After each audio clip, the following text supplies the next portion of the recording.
Buenas tardes. Hoy vamos a ver la clase de trastorno de la conducta alimentaria. Nos vamos a enfocar solamente en lo que es la anorexia y la bulimia nerviosa. Soy nutricionista, mi nombre es Francisca Fuentes, diplomada en soporte nutricional del paciente adulto hospitalizado, certificada en trastornos de la conducta alimentaria y psiconutrición, actualmente desempeñándome en el servicio de neuropsiquiatría infanto-adolescente del Hospital Mauricio Ayerman Torres de la ciudad de Angol.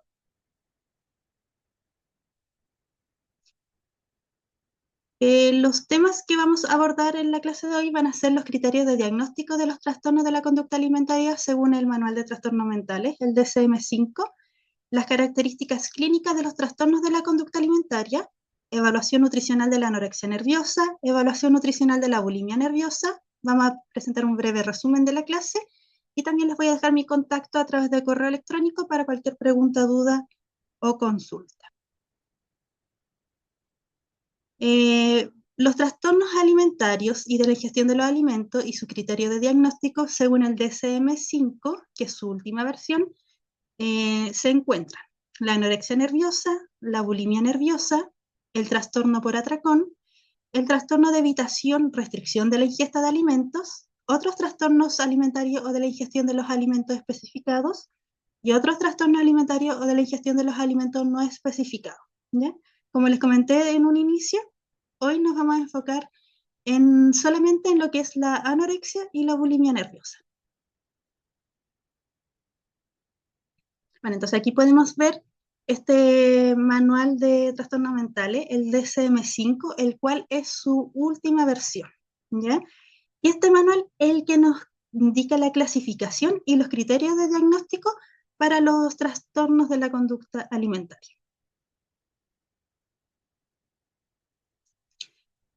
Según la APA del 2013, define los trastornos alimentarios como anormalidades en las actitudes y comportamientos relacionados con la ingestión de los alimentos.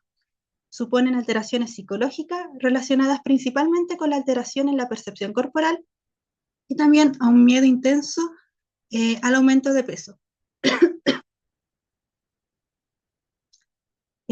Hay una alteración persistente en la alimentación o en el comportamiento relacionado con la alimentación. Esto va a llevar a una alteración en el consumo o en la absorción de los alimentos que va a causar un deterioro significativo de la salud física o del funcionamiento psicosocial, ¿ya? Este deterioro significativo de la salud física igual lo vamos a ver en esta clase. Vamos a ver cómo una anorexia nerviosa o la bulimia afecta a los distintos sistemas de nuestro cuerpo. Y aquí les puse un esquema de la clasificación de los trastornos de la conducta alimentaria de acuerdo al DSM-5. Encontramos que los trastornos se clasifican en pica, trastorno de rumiación, trastorno de evitación o restricción de la ingestión de los alimentos, anorexia nerviosa, bulimia nerviosa, trastorno por atracón, otros trastornos alimentarios de la ingestión de alimentos especificados y otros trastornos alimentarios de la ingestión de alimentos no especificados. Y voy a partir por la anorexia nerviosa. Según el DSM-5, la anorexia nerviosa corresponde a una restricción de la ingesta energética en relación a las necesidades. O sea, un individuo consume mucho menos energía que las que su cuerpo necesita para poder realizar todas las actividades. Y esto conduce a un peso corporal significativamente bajo según su edad, según el sexo, según el curso del desarrollo y la salud física. Y este peso significativamente bajo se define como aquel inferior al mínimo normal o en niños y adolescentes inferior al mínimo esperado. Esta restricción energética también va acompañado de un miedo intenso a ganar de peso o a engordar. Ya hay un comportamiento persistente que interfiere en el aumento de peso, incluso si el paciente tiene un peso significativamente bajo. Aquí nos vamos a encontrar con pacientes que presentan una gran distorsión de su imagen corporal. También debemos especificar si esta anorexia nerviosa es tipo restrictivo o atracones y o purgas. Tipo restrictivo se refiere que cuando en los últimos 3 meses el individuo no ha tenido episodios recurrentes de atracones o purgas, es decir, vómitos autoprovocados, utilización de laxantes, diuréticos o enemas. Y este subtipo describe que la pérdida de peso es principalmente a la dieta, a esta restricción de calorías, al ayuno y o al ejercicio excesivo. Y tipo de atracones y o purga es que durante los últimos 3 meses el individuo ha presentado episodios recurrentes de atracones o purgas. También nos refiere el DSM-5 que debemos especificar si nos encontramos con una anorexia nerviosa a veces en remisión parcial o en remisión total. En remisión parcial se refiere a que después de haber cumplido con anterioridad todos los criterios para la anorexia nerviosa, el criterio A, que es el peso corporal bajo, no se ha cumplido durante un periodo continuado, pero todavía se cumplen los otros criterios. Un miedo a ganar de peso o el criterio C, que es esta alteración de la autopercepción de su peso. Y también encontramos en remisión total, es que después de haberse cumplido con anterioridad todos los criterios para la anorexia nerviosa, no se ha cumplido con ninguno de los criterios por un periodo continuado. Entonces, en resumen, en remisión parcial, el paciente por un periodo determinado no ha cumplido con este bajo peso, pero sigue con miedo a engordar, sigue con esta alteración de su imagen corporal. Y en remisión total es que después de un tiempo determinado no ha cumplido con ninguno de los 3 criterios. No está bajo peso, no está con este miedo a engordar y tampoco con esta alteración en la autopercepción del peso. También debemos especificar la gravedad del cuadro. La gravedad mínima se basa en adultos en este índice de masa corporal bajo o en niños y adolescentes en el percentil del índice de masa corporal. Es decir, de que en niños y adolescentes presentemos un Z-score en -1 o en -2 de desviación estándar.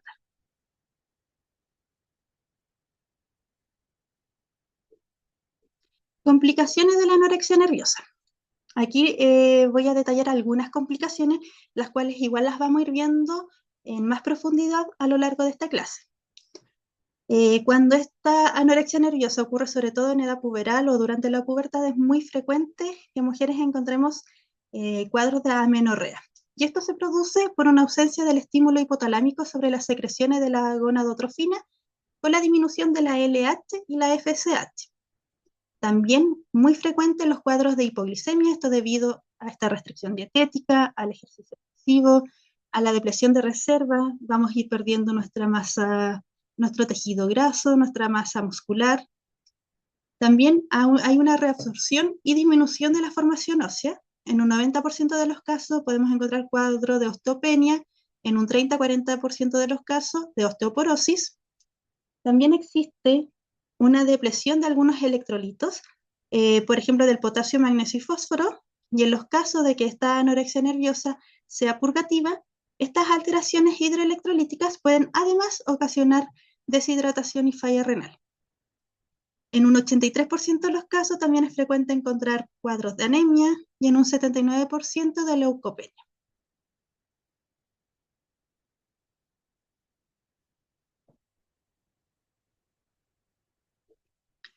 Y vamos a hablar ahora sobre las características clínicas de la anorexia nerviosa. Y aquí yo les puse un cuadro donde vamos a ver cómo la desnutrición, o este cuadro de desnutrición, va a afectar a todos los sistemas de nuestro cuerpo, ¿ya?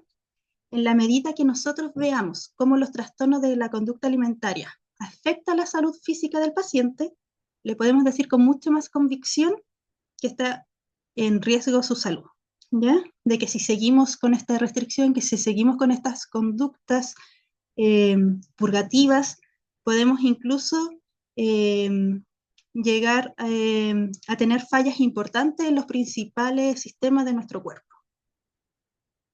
Entonces, aquí vamos a ver cómo sufre el cuerpo durante la desnutrición, ¿ya? Durante estos cuadros de desnutrición. Y en primer lugar, vamos a detallar lo más visible, la piel, ¿ya? Es súper frecuente que nosotros nos encontremos en cuadros de desnutrición el lanugo. El lanugo es la aparición de este vello más delgado que el normal, aparece principalmente en la espalda.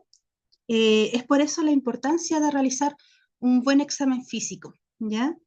El examen físico nos va también a ayudar a determinar la gravedad del cuadro clínico.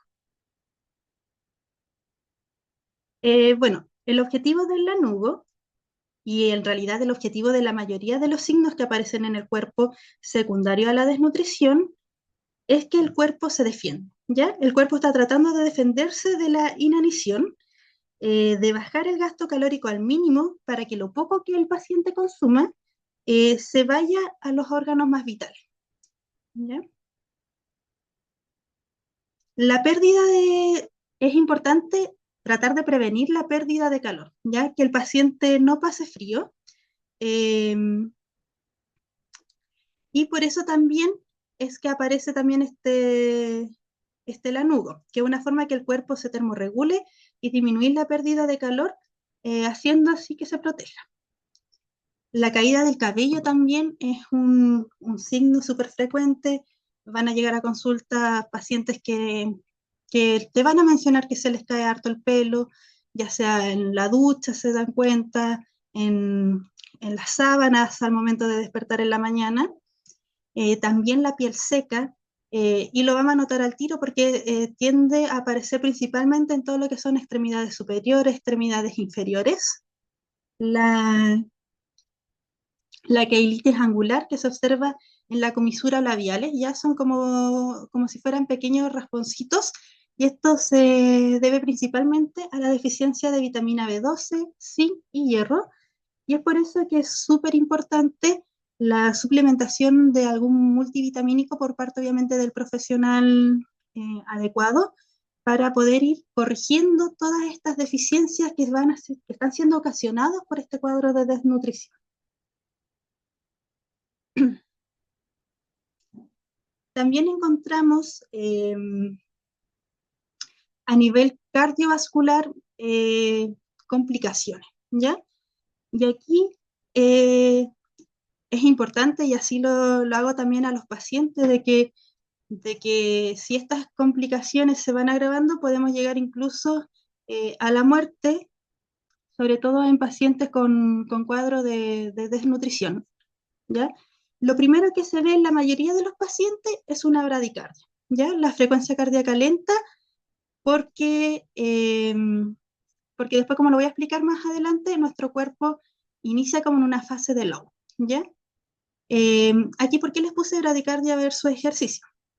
Porque puede llegar a la consulta cuando se le toma estos signos vitales, una paciente bradicárdica o un paciente bradicárdico, donde mencione, no, yo tengo mi frecuencia cardíaca baja porque realizo ejercicio físico. Y sí, es verdad, los pacientes que realizan ejercicio físico, los atletas, pacientes que realizan ejercicio con alta frecuencia, alta intensidad, tienden a tener la frecuencia cardíaca más baja, pero la diferencia de una bradicardia adaptativa fisiológica por ser un deportista a una bradicardia por desnutrición es que cuando uno pone al paciente a que haga un esfuerzo mínimo, por ejemplo, bajar y subir la escalera, se va a ver afectada su frecuencia cardíaca. Lo más probable es que aumente un poquito y después vuelva a bajar. En cambio, si un deportista realiza este mismo, sube y baja nuevamente la escalera, este pequeño esfuerzo no va a cambiar su frecuencia cardíaca, se va a mantener. Entonces ahí vemos cómo la frecuencia cardíaca va a bajar debido a una desnutrición, ¿ya? Y como mencioné anteriormente, la frecuencia cardíaca tiende a estar disminuida porque el cuerpo se está poniendo en una fase de low, ¿ya? Baja la cantidad de energía o la tasa metabólica basal que mi cuerpo está necesitando en ese momento de una forma de adaptarse a este cuadro de desnutrición. También es muy frecuente cuadros de hipotensión y también las arritmias. Y las arritmias es la razón más frecuente de mortalidad por los trastornos de la conducta alimentaria, donde encontramos desnutrición. Y es por eso es muy importante solicitar también electrocardiograma a los pacientes, y también nos va a servir para ver si el paciente tiene su frecuencia cardíaca disminuida, y también ver el QT corregido, Ya tenemos que un QT corregido alto es criterio igual de hospitalización, para poder ahí monitorear todos sus signos vitales y también solicitar también electrolitos.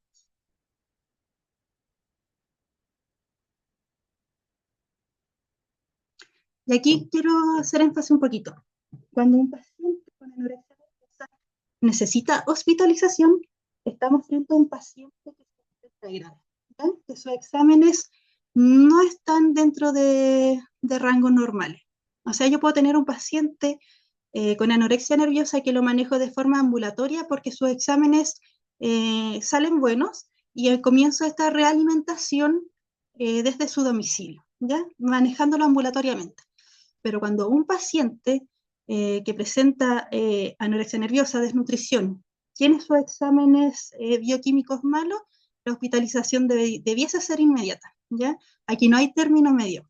Una desnutrición eh, es grave y puede llevar incluso a ocasionar fallas importantes en sus distintos sistemas.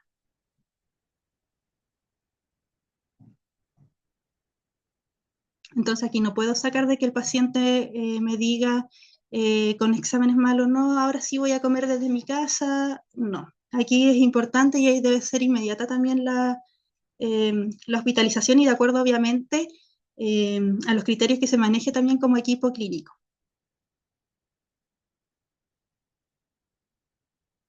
También encontramos características en el área neurológica, ¿ya? Y aquí es importante saber que los pacientes con anorexia nerviosa comúnmente, frecuentemente siguen un temperamento común. Ya son pacientes muy autoexigentes con ellos mismos, muy eh, cognitivamente son muy estrictos, son muy cuadrados, por así decirlo. Y los pacientes que sufren de anorexia nerviosa eh, aquí los pacientes que sufren cuadros de anorexia nerviosa acompañado de desnutrición, la evidencia científica nos dice que sí podemos haber algún tipo de atrofia cerebral, ¿ya? Y aquí en esta imagen podemos comprenderlo mejor, donde encontramos aquí un cerebro de un paciente con anorexia nerviosa y los cambios que se generan en relación a un paciente que no presenta, que no tiene, ¿ya? Entonces, una desnutrición crónica se hace de volumen a nivel cerebral, atrofia cerebral y el deterioro cognitivo puede permanecer incluso después de la recuperación nutricional, ¿ya? Un paciente desnutrido donde a nuestro cerebro quizás no le está llegando todo lo que necesita, todos los nutrientes que necesita para funcionar de forma adecuada.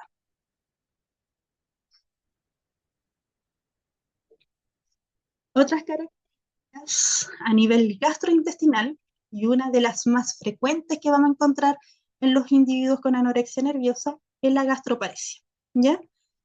La gastroparesia es una disminución del vaciamiento del estómago, y esto genera que en nuestro paciente aumente la plenitud rápida, dificultando la renutrición. Es decir, que este paciente se sienta satisfecho con quizás con un poco de alimento, ¿ya?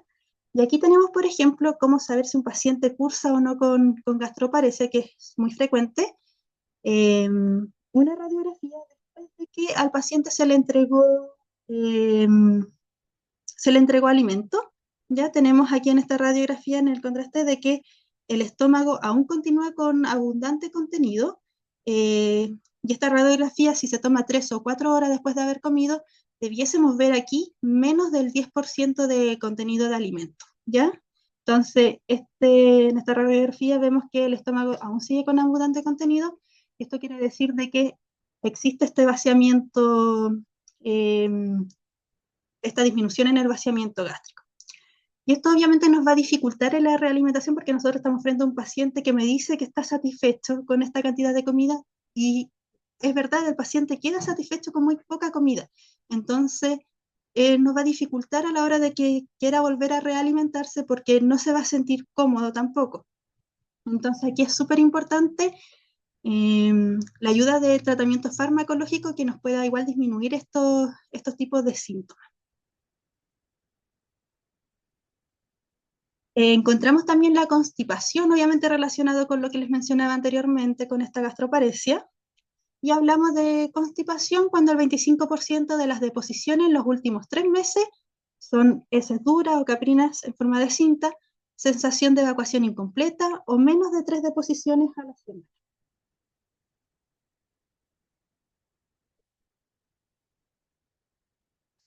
Como la había dicho igual desde un inicio cuando empezamos a hablar de las características clínicas, es frecuente, sobre todo si la anorexia nerviosa aparece en edad prepuberal o durante la pubertad, la amenorrea.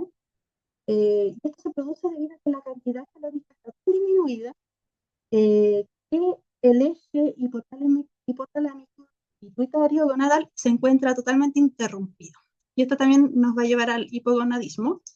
En adultos igual el aumento del cortisol, resistencia a la hormona del crecimiento, a nivel de la tiroide una disminución en el T3.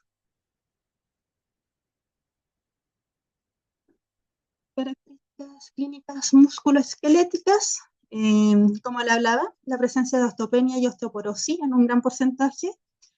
Es importante vigilar los niveles de vitamina D. En estos pacientes tienden a estar aún más disminuido que la población normal. Es por esto súper importante la suplementación y la sarcopenia, que es la pérdida de masa magra. Y esta masa magra eh, se va perdiendo debido a que nuestro cuerpo la tiene que ir utilizando como fuente de energía.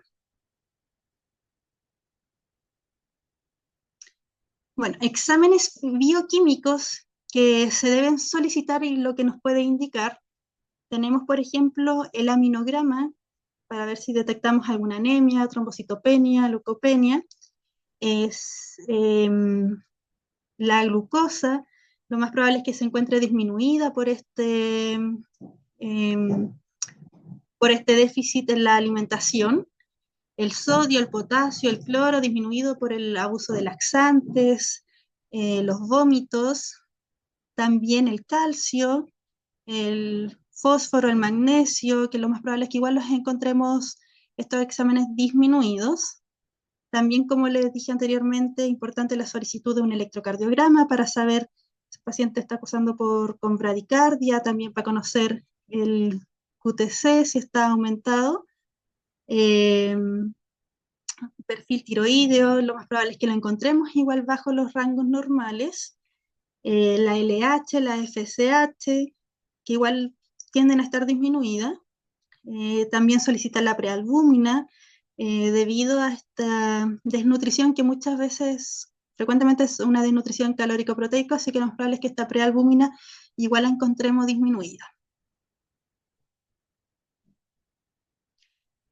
El abordaje de la anorexia nerviosa. Entonces, la anorexia nerviosa, nos estamos enfrentando a un trastorno de la conducta alimentaria grave, un trastorno de la conducta alimentaria severa. Y es por eso lo primero que tenemos que nosotros definir como equipo es el nivel de gravedad, ¿ya? Si hay desnutrición, riesgo de desnutrición, el grado de desnutrición, porcentaje de pérdida de peso, porque en base a eso nosotros vamos a elegir un tratamiento. Y este tratamiento siempre debe ser individualizado, ¿ya? Eh, y este tratamiento, la elección del tratamiento, se elige a través de un equipo interdisciplinario, principalmente de psiquiatra, psicólogo y nutricionista.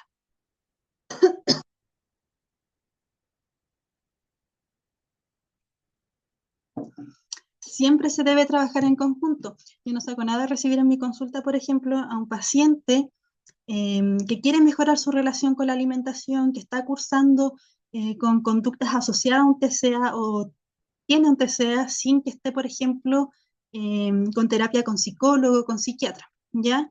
Un paciente lo debe haber un equipo multidisciplinario y ese equipo debe trabajar en conjunto en la elección del tratamiento de este paciente, que siempre el tratamiento, como dije anteriormente, debe ser individualizado, ¿ya? Cada paciente tiene sus objetivos de forma individualizada. Según la Academia de Nutrición y Dietética, el año 2020 nos indica que, bueno, los nutricionistas obviamente no proporcionamos el diagnóstico clínico, pero sí en nuestra consulta podemos detectar síntomas, conductas asociadas a un trastorno de la conducta alimentaria o efectivamente un TCA, donde podemos nosotros hacer las derivaciones correspondientes. Es importante conocer todos los factores que contribuyentes de este paciente, ambientales, genéticos, el temperamento, como hablamos, pacientes que tienden a seguir un patrón de ser muy autoexigentes con ellos mismos, conocer todos estos factores, ya que estos desempeñan un papel individual único y aumentan el riesgo de desarrollar un trastorno alimentario. Y la función esencial del nutricionista es explorar e investigar los impactos objetivos como subjetivos de estos factores.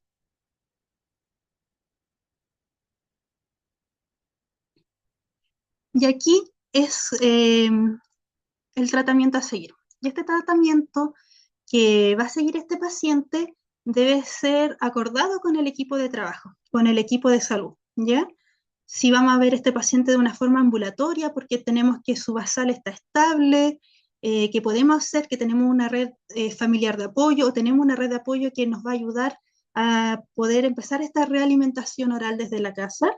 Eh, si necesita una hospitalización de día, que son igual equipos de salud mental de alta intensidad, u hospitalización. Y esto va a depender netamente de la gravedad y de la cronicidad del cuadro clínico conductual, ¿ya? La realimentación oral es la primera opción para recuperar el peso, ¿ya? De la forma más biológica, fisiológica, ¿ya?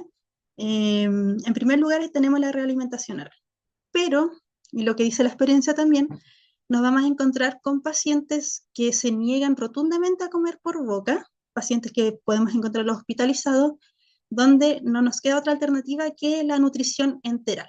Ya a través de una sonda nasogástrica se elige alguna fórmula polimérica para comenzar con esta realimentación, donde aquí el trabajo multidisciplinario del equipo para empezar a desarrollar para que este paciente pueda aceptar la alimentación vía oral y de a poco también ir disminuyendo la nutrición enteral.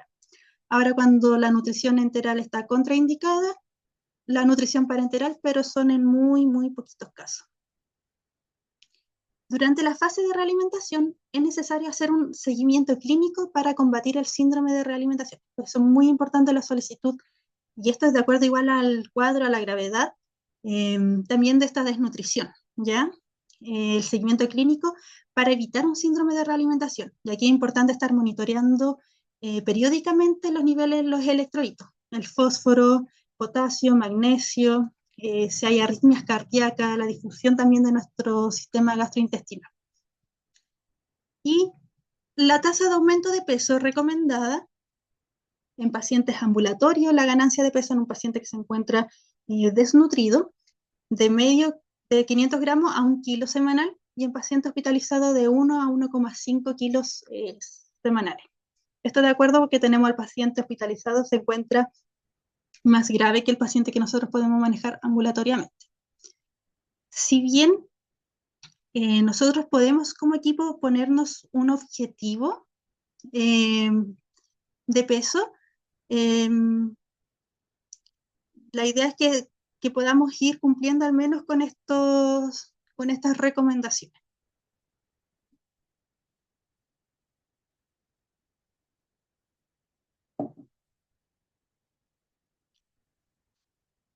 Es súper importante entender que la recuperación de la anorexia nerviosa es un proceso largo y de harto apoyo psicoterapéutico y nutricional, ¿ya? Para sostener el cambio. Podemos encontrarnos, como hablaba en un principio, tener una anorexia nerviosa en una remisión parcial, en una remisión total, pero el trabajo debe continuar porque nosotros nos tenemos que asegurar que este cambio sea sostenible en el tiempo, ¿ya? Personalmente, nosotros como equipo vemos pacientes con trastorno de la conducta alimentaria, con anorexia nerviosa, que llevan en el servicio 3, 4 años. Ya sea ahora en controles quizás más esporádicos, pero aún así se les continúa haciendo seguimiento. Con la recuperación de un peso mínimamente saludable, el paciente recupera la capacidad cognitiva que anteriormente estaba afectada por la desnutrición.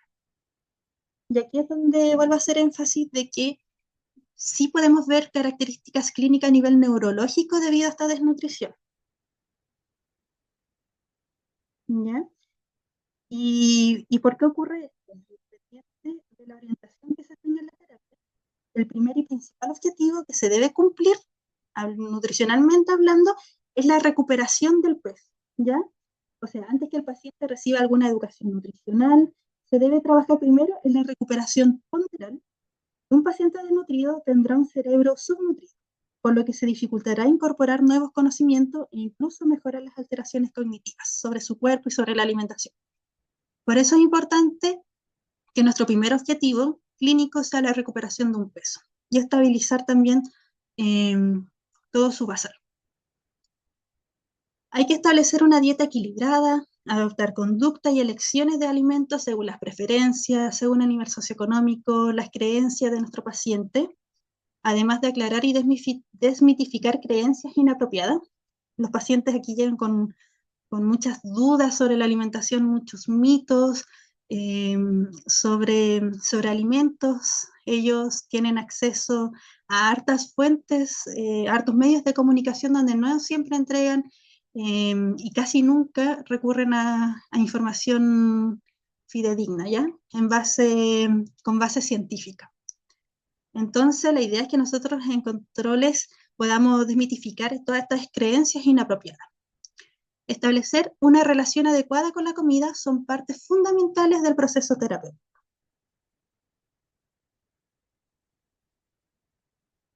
Entonces, el tratamiento ambulatorio de la anorexia nerviosa, primero trabajar en la motivación al cambio, saber en qué etapa del modelo se encuentra, si estamos en una etapa precontemplativa, contemplativa, si hay concientización de la enfermedad. Eso es súper importante y también trabajarlo junto al equipo, junto al psicólogo, junto al psiquiatra, la concientización de la enfermedad.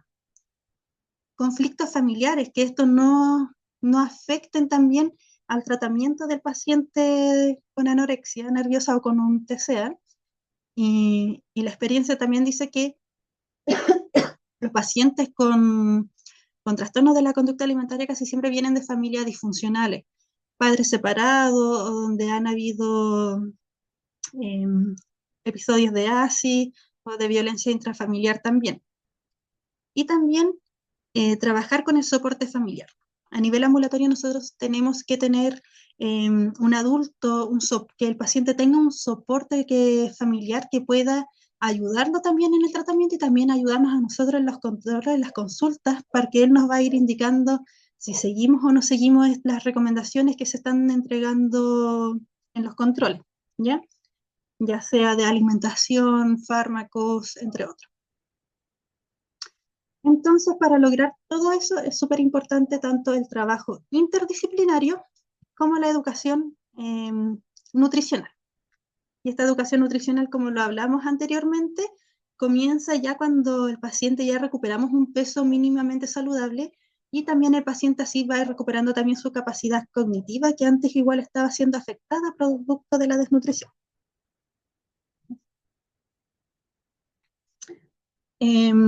Bueno, dentro de la educación en salud tenemos la educación nutricional. Y la educación nutricional es súper importante para el manejo de los trastornos de la conducta alimentaria, ¿ya? Y en primer lugar necesitamos que el paciente tenga la motivación de realizar un cambio. El paciente ya está consciente que tiene una enfermedad, que esta enfermedad le provoca mucho daño a su salud física, que puede llegar incluso a la muerte, y este paciente decide está en una etapa que recibe aceptar todos los conocimientos para poder realizar un cambio en su patrón regular de ingesta. Entonces, nosotros, ¿qué vamos a abordar en esta educación nutricional? La idea es que nosotros normalicemos patrones alimentarios, ¿ya? Sacar de la cabeza que existen alimentos buenos, que existen alimentos malos, ¿ya? Aprender sobre las señales de hambre y saciedad, conocer las señales que nos entrega nuestro cuerpo, cuando tenemos hambre, eh, comer, cuando estoy satisfecho, dejar de comer, ¿ya? Si quiero comerme un trozo de pizza, accedo a comerme este trozo de pizza sin necesidad después de hacer ayunos prolongados, de tener conductas purgativas, de realizar ejercicio físico en exceso, etc. También la idea es corregir todas las secuelas de la malnutrición, No entregar este valor moral de los alimentos, como le hablaba, no, este alimento es malo porque tiene mucha grasa, porque es un carbohidrato, etcétera. No, este alimento es bueno porque tiene harta fibra, la fibra nos ayuda a estar más saciados, a comer menos, etcétera.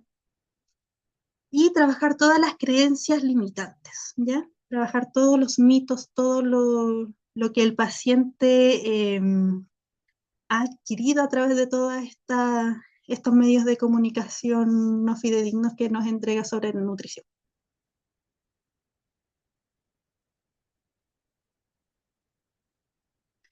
Entonces, la prioridad en los pacientes con anorexia nerviosa es la estabilización médica, ¿ya? Estabilizar todo el basal, que tengamos todos los exámenes bioquímicos dentro de rangos normales, restaurar el peso a un peso mínimo, que el paciente lo encontramos con riesgo de desnutrición o desnutrido, el control de los síntomas.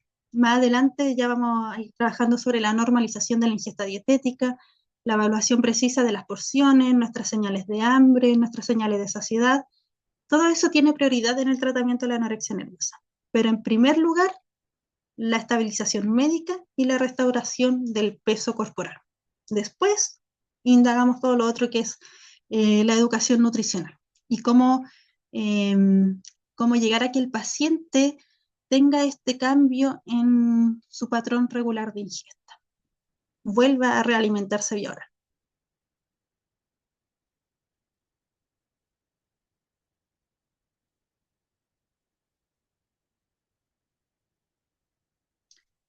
Educación nutricional, o el objetivo es que el paciente, entonces, como dije anteriormente, vuelva a alimentarse de forma lenta e intencionada. No buscamos crear un miedo excesivo a la comida.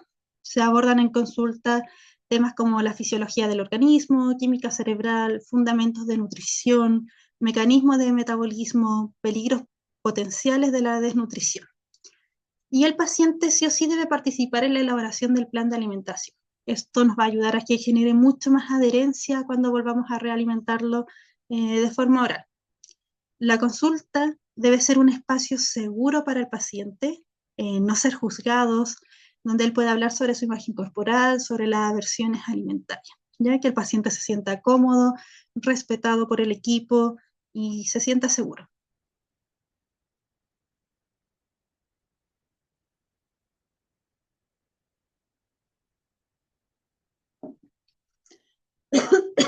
Disculpa. Eh, Eso es en cuanto a la anorexia nerviosa. Ahora vamos a pasar a la bulimia nerviosa. Y al igual que la anorexia nerviosa, según el DSM-5, la bulimia nerviosa se define como episodios recurrentes de atracones. Un episodio de atracón se caracteriza por los hechos siguientes, ¿ya? Donde hay una ingestión en un periodo determinado, por ejemplo, dentro de un lapso de 2 horas, una cantidad de alimento que es claramente superior a la que la mayoría de las personas ingieren en un tiempo similar en circunstancias parecidas.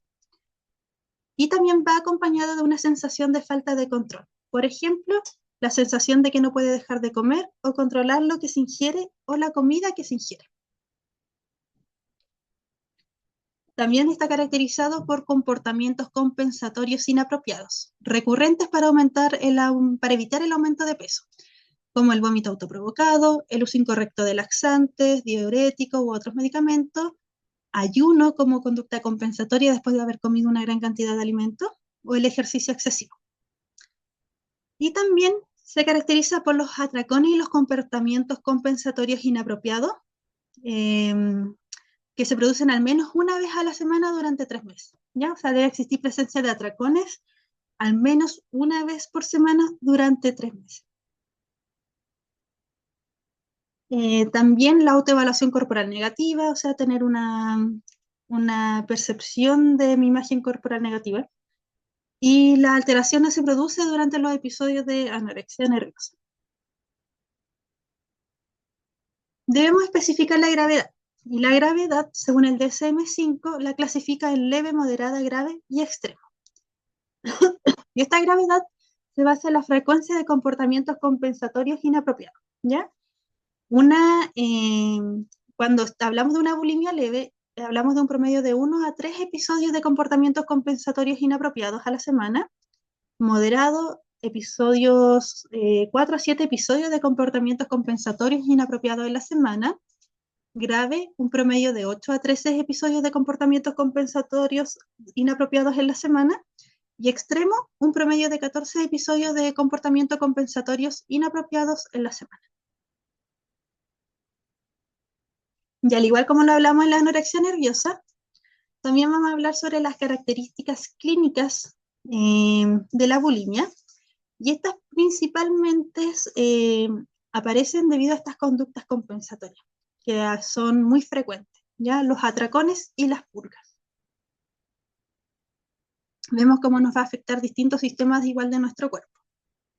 La piel, corazón, ojo, cerebro, pulmones. Y en primer lugar, vamos a empezar por lo más visible, la piel. Los pacientes pueden presentar lo que se conoce como el signo de Russell, que son laceraciones pequeñas o callosidades en el dorso de las articulaciones metacarpofalángicas por el roce de los incisivos con la piel durante el vómito autoinducido, erosiones dentales, sensibilidad dental producto del vómito, se va perdiendo también el flúor, ¿ya? Por eso también es importante que estos pacientes, los que tienen estos vómitos autoinducidos frecuentemente, el después lavarse los dientes solo va a generar que la capa de flúor vaya desapareciendo aún más rápido, ¿ya? Y el tratamiento aquí dental es ponerse flúor. También hay un aumento en el tamaño de la glándula parótida, producto igual de estos vómitos autoinducidos, y también ruptura de pequeños vasos en la esclera de los ojos, en ocasiones. Y ahí en la imagen podemos ver estas erosiones dentales. Y en la de arriba, esta hipertrofia de la glándula parótida, producto de los vómitos. A nivel gastrointestinal, podemos encontrar lo que conocemos como el síndrome de Mallory-Weiss, que es un sangrado en el exófago por pequeña ruptura, debido igual a estos vómitos igual autoprovocados, sangrado gástrico con distensión en atracones y luego forzar el vómito, o también puede sangrar una úlcera gástrica. Esto es debido a que en los atracones nosotros se tiende a comer gran cantidad de alimento, se genera una distensión en nuestro sistema digestivo y luego se fuerza para los vómitos autoinducidos y este movimiento puede generar incluso sangrado gástrico.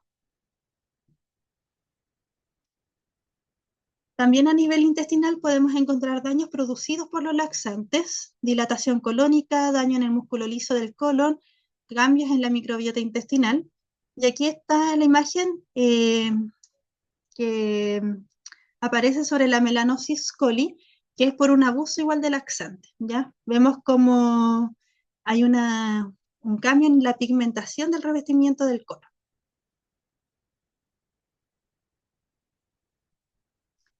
Es importante también conocer que los electrolitos, el magnesio debemos pillarlo mayor a 3 miligramos, fósforo mayor a 3, potasio mayor a 4.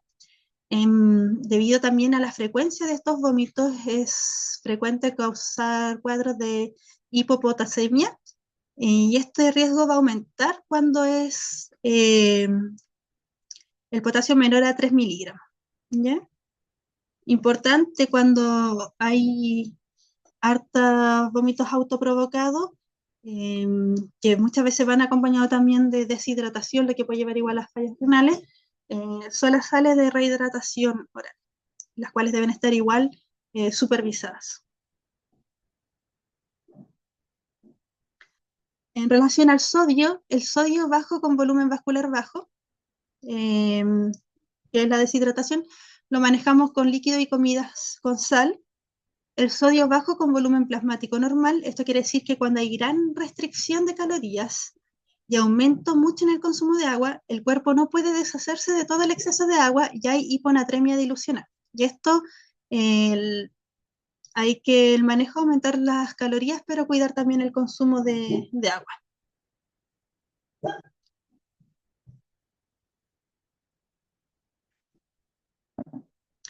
Y aquí les voy a mencionar un poquito cómo es el ciclo de la bulimia nerviosa, ¿ya? Tenemos una paciente que presenta mucha preocupación en base de su peso corporal, ¿ya? La preocupación puede nacer de distintas, ya sea por el entorno familiar, por bullying, entre otras. Esta paciente que tenemos con mucha preocupación por su peso corporal va a iniciar con dieta restrictiva, ¿ya? Va a iniciar dietas que buscó por internet, ayuno, etcétera, lo que va a ocasionar mucha ansiedad por comer alimentos prohibidos, ¿ya? Lo que va a llevar en que esta paciente que tenga tanta ansiedad por comer estos alimentos prohibidos, que va a estar pensando todo el día en este alimento, que llega el momento de que se produce un atracón o una sobreingesta de alimentos, acompañado de sentimiento de culpa, lo que se acompaña de vómitos o conductas purgativas, y así sucesivamente.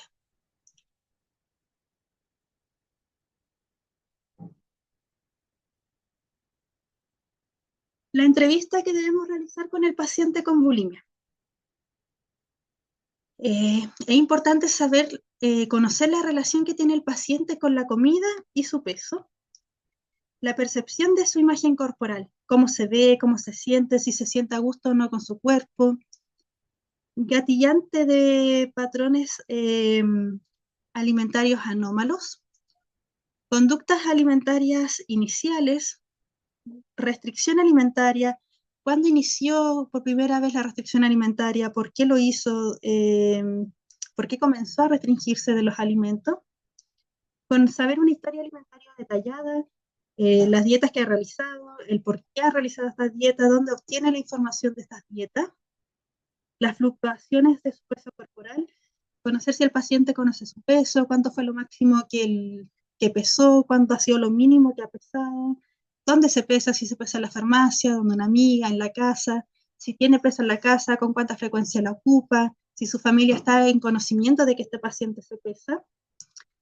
el uso de diuréticos, laxante o enema, la frecuencia que los utiliza y por qué los utiliza, el ejercicio físico, qué tipo de ejercicio hace, el propósito por qué lo realiza, con cuánta frecuencia, el descontrol por la comida, en qué momento comenzó a sentirlo, en qué momento comenzó a sentir que perdía el control sobre la ingesta de los alimentos, historia familiar dietética, si hay un patrón de ingesta restrictivo cuando era más chica, si es una familia donde es muy común de que la mamá siga dietas, que comente sobre el peso corporal de la otra persona, observar signos y síntomas presentes en el paciente, entender en qué etapa de concientización de la enfermedad se encuentra, si es que tiene, sabe que tiene una enfermedad, si es que está consciente que tiene esa enfermedad y todos los riesgos que pueda provocar para su salud, sobre todo estas conductas como las purgas y los atracones, y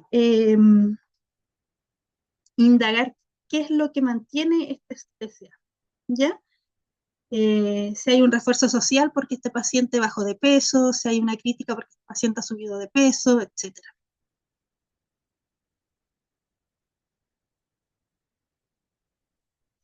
Ya. Y aquí es importante y lo voy a volver como a recalcar, que independiente de la orientación teórica que se tenga en la terapia, el primer y el principal objetivo que se debe cumplir es la recuperación nutricional. Antes de que el paciente reciba algún tipo de educación nutricional, se debe trabajar primero en la recuperación ponderal. Ya tenemos que un paciente desnutrido tiene un cerebro subnutrido, por lo que le dificultará incorporar nuevos conocimientos e incluso mejorar las alteraciones cognitivas en cuanto a su cuerpo y a la alimentación. Entonces, dentro de la intervención nutricional que se realiza con los pacientes con bulimia nerviosa, es la educación nutricional, pero como primer objetivo tenemos que recuperar nosotros el estado nutricional.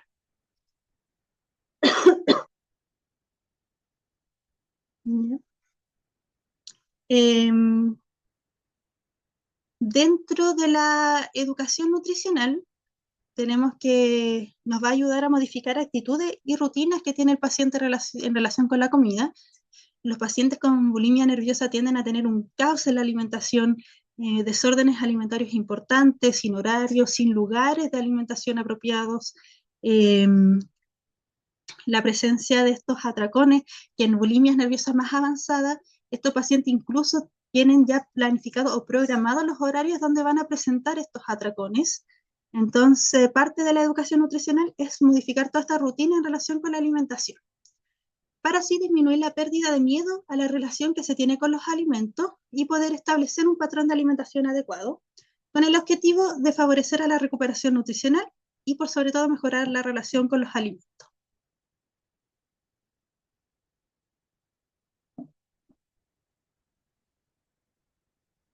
Entonces, la educación nutricional forma parte importante de la nutrición aplicada orientada hacia el aprendizaje, de la adecuación y aceptación de hábitos alimentarios saludables. Y la educación nutricional debe respetar estos tres elementos del paciente. El primero, respetar la evolución y el desarrollo del paciente. Tenemos que entender que cada paciente tiene su proceso y lo vive de forma individualizada, y nosotros tenemos que respetar sus tiempos, tenemos que respetar la etapa que este paciente se encuentra en base a su enfermedad, potenciar sus cualidades y motivar y crear interés por el aprendizaje y concepto.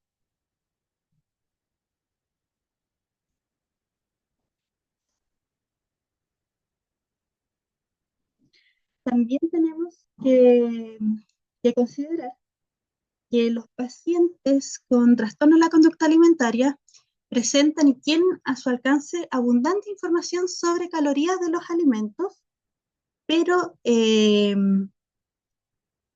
no tienen información o conocimiento más ampliado sobre nutrición. Entonces ellos principalmente se centran en cuántas calorías tiene estos alimentos, y son pacientes que los conocen muy bien, ¿ya? Que están bien informados acerca de las calorías de cada alimento. También son pacientes que etiquetan muchos alimentos, por ejemplo, muchos los alimentos, por ejemplo, para ellos todos los carbohidratos es azúcar. Entonces, un alimento que sea bajo en carbohidratos, que no tenga carbohidratos, para ellos mucho mejor porque es un alimento más saludable. Entonces, parte de nosotros es poder entregar conocimiento y entregar información con evidencia científica acerca de la alimentación.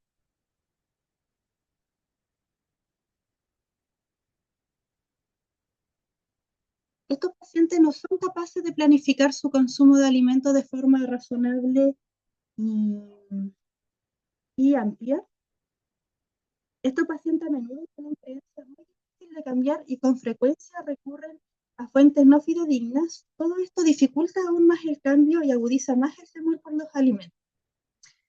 Por eso es fundamental que dispongan de conocimiento que los ayuden a realizar una lectura crítica de la gran cantidad de información que reciben desde los medios de comunicación. Y la educación nutricional también le va a entregar a nuestro paciente más autonomía y lo vamos a empoderar. También a todos los pacientes que sufren igual de estos trastornos. Requisitos principales para comenzar entonces con esta educación nutricional es tener un estado nutricional mínimo, ¿ya? O sea, tener un peso corporal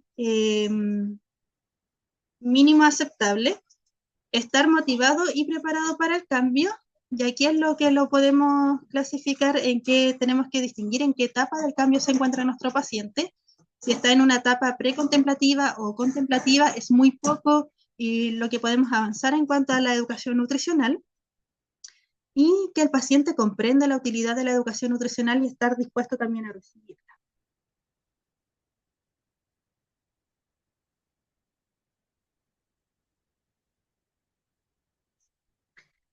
Tratamiento nutricional.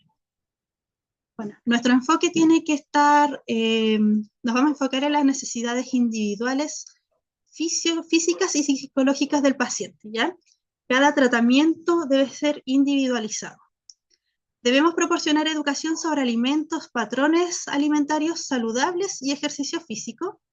Y la idea de nosotros, nuestro enfoque es volver a una alimentación normal y relajada, incluyendo todos los tipos de alimentos. Objetivos: El abordaje nutricional debe tener objetivos individualizados y también realistas, y es fundamental educar al paciente para conseguir la modificación también a largo plazo de los hábitos, ¿ya? Alimentaria, y también al cese de los atracones y algunas otras conductas purgativas. Como objetivos que nos podemos plantear, obviamente de forma individualizada, en primer lugar, y como lo hemos mencionado igual durante toda esta clase, es la restauración del estado nutricional. Evitar periodos de restricción alimentaria o ayunos, reducir o eliminar atracones y o conductas purgativas, prevenir y corregir complicaciones nutricionales, promover la realización de ejercicio físico de una forma saludable, ¿ya? En algunos casos se puede llegar incluso a restringir si este ejercicio físico es muy excesivo, o también llegar a acuerdos del paciente, siempre y cuando esté de acuerdo también todo el equipo multidisciplinario. Trabajar también en aprender a tolerar un peso saludable y también evitar recaídas. Por eso, como le mencionaba anteriormente, los procesos son procesos largos, ¿ya? El tratamiento para los pacientes con trastornos de la conducta alimentaria son tratamientos largos. Metas que nos podemos plantear: tener un patrón alimentario adecuado según los requerimientos nutricionales individuales del paciente, mejorar la relación con los alimentos y que la persona se acepte a sí mismo y logre llevar una vida emocionalmente sana y equilibrada. Consideraciones importantes: eh, pacientes bajo peso, eh, que cursan con bulimia nerviosa pero que se encuentran bajo peso. Es importante conocer que la mayoría de los pacientes con bulimia nerviosa presentan un índice de masa corporal normal o alto, pero sin embargo existe un pequeño porcentaje que puede presentar un índice de masa corporal bajo. Esto se puede deber de producto de una anorexia nerviosa previa, abuso de sustancias o una elevada frecuencia de vómito. Y aquí es importante saber si estamos frente a una persona con bulimia nerviosa y un bajo peso. En primer lugar, promover la recuperación del peso y la situación nutricional adecuada. No va a existir un objetivo de IMC válido para todos los pacientes, debido a que siempre va a ser individualizado. Y el objetivo del peso mínimo puede ser un índice de masa corporal mayor a 18, o la recuperación del peso ideal en un 85 a un 90%. O que nos garantice el crecimiento y desarrollo adecuado en niños y adolescentes.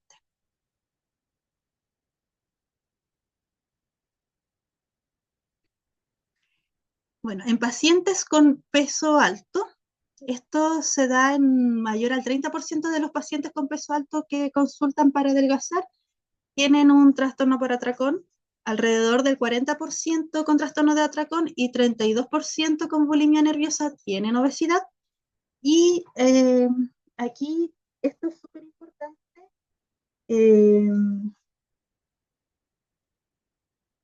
Presentar los objetivos y el tratamiento del paciente, así como las indicaciones y contraindicaciones de algunas herramientas que se emplean frecuentemente para el manejo de la obesidad. O sea, nosotros podemos tener en nuestra consulta que llega pacientes eh, al manejo de una obesidad, de que quieren bajar de peso, pero dentro de la consulta nosotros indagamos y pesquisamos de que este paciente tiene hartas conductas que están asociadas a un trastorno de la conducta alimentaria, o incluso específicamente a una bulimia nerviosa. Tenemos que indagar su expectativa de la pérdida de peso. ¿Quiere perder peso? ¿En cuánto tiempo? Etcétera. Si ha tenido tratamientos previos, ¿ya? Y qué buscaban estos tratamientos previos. Bajar de peso, mejorar su relación con la alimentación, ordenar horarios, tener una pauta de alimentación. ¿Cuál era el objetivo de este tratamiento previo? Los profesionales y la experiencia, ¿ya? ¿Cuántos profesionales ha visto antes? ¿Cómo fue su experiencia? ¿Lo pesaron? ¿Se basaban solo en el peso? ¿Trabajaron en base a alguna pauta? ¿Lo felicitaba por bajar de peso? ¿Se enojaba si subía de peso? Etcétera. El vínculo que logró con estos profesionales, la educación nutricional, en qué estaba centrada esta educación, si en mejorar su relación con la alimentación o netamente en el peso, en dietas restrictivas, hipocalóricas. La pauta nutricional, si esta pauta era flexible, si era muy rígida, si estaba adecuada a su realidad. Fármacos, si el paciente estuvo o está con fármaco, la frecuencia, qué tipo de fármaco, qué efectos le ocasionaban, entre otras. Y el tratamiento nutricional es importante, bueno, la prescripción dietética principalmente hacer un régimen normal, normocalórico.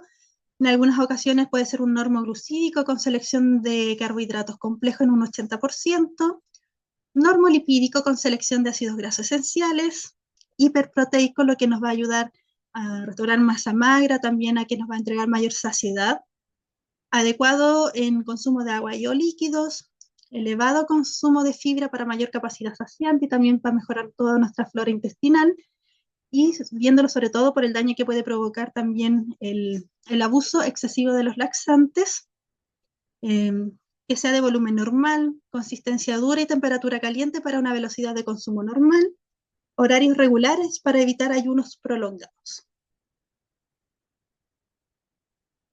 Otras consideraciones importantes, nosotros aquí la idea es con estos pacientes restablecer una alimentación equilibrada, tener un ambiente tranquilo, sin distracciones, sentado en una mesa, sus tiempos de comida, que por ejemplo pueden ser 3 comidas, 2 colaciones, 4 comidas, 1 colación, evitar ayunos prolongados, interrumpir el ciclo de atracones y purgas, recomendar porciones adecuadas de alimento adaptadas a la situación clínica del paciente, trabajar con alimentos seguros e incorporar alimentos del mismo grupo para promocionar la variedad alimentaria, ¿ya? Nosotros igual durante la anamnesis tenemos que decirle al paciente con qué alimentos tú te sientes seguro, te sientes cómodo, te gusta comerlo, no te causa este miedo, este temor a engordar. Y esos pacientes tenemos que potenciarlo durante la alimentación, ¿ya? Incorporar paulatinamente alimentos prohibidos, ¿ya? Acuerdos que tengamos con el paciente. Ir planteándonos acuerdos entre el profesional también y el paciente. Reestructurar la alimentación o sea, la mentalidad dietante para viajar en una alimentación saludable y que ésta se mantenga en el tiempo. Entonces, a modo de resumen, la anorexia se caracteriza por la restricción calórica, la cual va acompañada por un miedo a subir de peso. La bulimia se caracteriza por presentar episodios de atracones acompañados de compensación, cursa con alteración de la imagen corporal. Es importante que nosotros conozcamos los signos y síntomas de los trastornos de la conducta alimentaria, ya que identificarlos tempranamente va a permitir agilizar el tratamiento y mejorar también el pronóstico de la enfermedad. También es importante entender el daño de los trastornos de la conducta alimentaria hacen a cada sistema de nuestro cuerpo, y esto reafirma la necesidad que los profesionales en salud física y mental se deben especializar también en el tema. Bueno, esta ha sido la clase de hoy. Aquí va a quedar mi contacto, mi correo electrónico por si tienen alguna consulta, alguna duda, y muchas gracias por su atención.